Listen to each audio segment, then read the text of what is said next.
Welcome back, everyone. This is video 11 of my 12-part email marketing series. In this video, I'm going to be speaking about email metrics that actually matter. In the last video, I spoke about segmentation. So if you haven't seen the last video or the 9 before that, make sure you go back and watch them.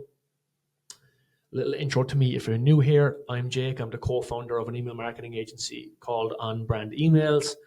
We've been sending emails for D2C brands for the last 2 years in the US, UK, Ireland, Europe, you name it.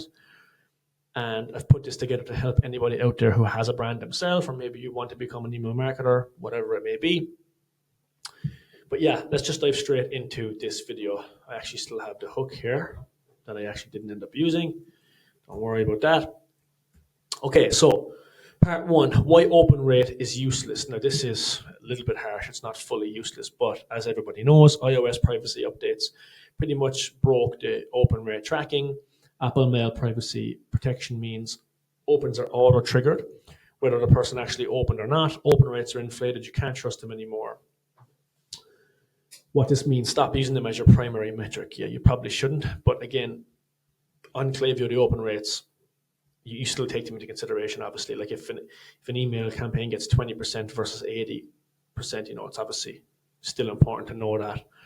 So part 2 is your revenue per recipient, the metric that matters most. Okay, the definition of this is the total value from an email versus the total recipients. This matters because it tells you if the email actually made money. So for an example, if you send an email to 10,000 people and it generates 5K in revenue, the RPR is 50 cents. So you just do 5,000 euro divided by 10,000 people. Good benchmarks for this, rough guidelines are kind of 10 cents to 20 cents is okay, 30 to 50 is good, and 50 cents plus is really, really good. But this is a really important metric for campaigns, especially in your flows as well, like your welcome flow. Check your RPR for your welcome flow. If it's below like $1, it should really be kind of in and around the $2 to $4 range. Part 3, your click to purchase rate, or your conversion rate. Okay, the definition is people who clicked and then people who purchased. So this matters because it tells you how well your email traffic converts. If your clicks are high but your purchases are low, your email's good but the landing page isn't very good, or maybe the offer is not compelling, or there's friction in your checkout. This obviously goes beyond email marketing and it kind of goes onto the website, but it's really important if you can bring this value to your client, or else just bring the knowledge to your own brand. If your clicks are low, it means your email copy or your design needs work, or else your call to action just isn't clear. Part 4 is your flow performance, which flows make money. You want to track revenue by flow: welcome flow, abandon checkout, abandon cart, and post-purchase. What you're looking out for is which flows generate the most revenue, which ones have the highest RPR, and where in your flow are people dropping off. So go into your flow, look at the metrics of each email.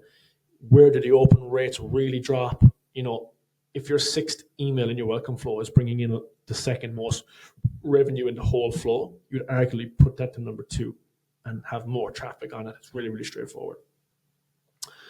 An example a dashboard view would be welcome flow 15K a month, abandoned cart 12, checkout 8, post-purchase 5. Optimize the highest revenue flows first. Part 5, your list grow rate. How fast your list is growing, net new subscribers per month. This really matters because if you're not growing your list, you're slowly dying.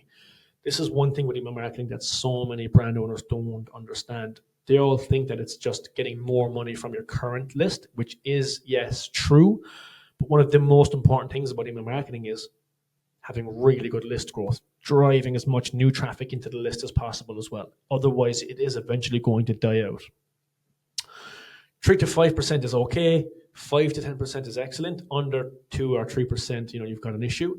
To be honest with a lot of our clients as of late, they've been getting 15%, 17, 21%, like crazy opt-in rates, because we've been using a third-party software called Alia. If you haven't seen that or used that, definitely check that out, or else book a call in the description below. I can walk you through how that would work for your brand. Okay, number 6, your deliverability health metrics. You want to monitor your spam complaint rate, your bounce rate, your unsubscribe rate. Your spam rate should be under 0.1. Your bounces should be almost 0, and your unsubscribe should be 0.1 to 0.3. Part 7, how to read metrics by segment. Okay, so don't just look at your overall numbers. You want to break them down by engaged versus unengaged, new customers versus returning, VIPs versus everyone else. So for example, VIPs have 3 times higher revenue per recipient. Engaged subscribers convert 5 times better. Unengaged people tank your metrics. Okay, use this to refine who you're sending to. Part 8, the final part, is going to be red flags in your data. So warning signs that something might be broken. If your revenue per recipient is under 10 cents consistently, your click rates are under 1, spam rates are over 0.2, or else your open rate is under 20%. Yeah, even with your iOS inflation, like if you look at your Klaviyo account and your last 10 campaigns, to be honest, if they're even under 30%, there's a high likelihood that you're in a lot of people's spam accounts, okay? And there is an easy enough way to fix that. I may or may not have made a video on it already. I actually can't remember. I will have to check back, and if not, I will. But the last one is your flow revenue is declining month over month. This is another big red flag sign. So if you see these, you need to audit your account immediately. Go back over the checklist above, and it should be a massive help. So, summary of this video: stop obsessing over open rates. A lot of the time, people do that because it is the easiest thing to probably improve. But again, don't obsess over it, because you have to track your revenue per recipient, your flow revenue, deliverability, health. These are the things that really tell you if your email is working. So focus on those before you really focus on your open rates. But yeah, that's everything, guys. In the video 12, the last video, I'm going to be going over the monthly email audit, 90 minutes to get 10, 20% better. So if you aren't sure how to audit your email account, in the next video, I'll be going over that. Okay, so make sure to go and watch that one. If you enjoyed this video, if you got value from it, if you learned something, if you want to speak about anything for your own brand, like I mentioned halfway through the video, there's a link in the description to book a call with me. But yeah, guys, that is everything, and I'll see you in the next one.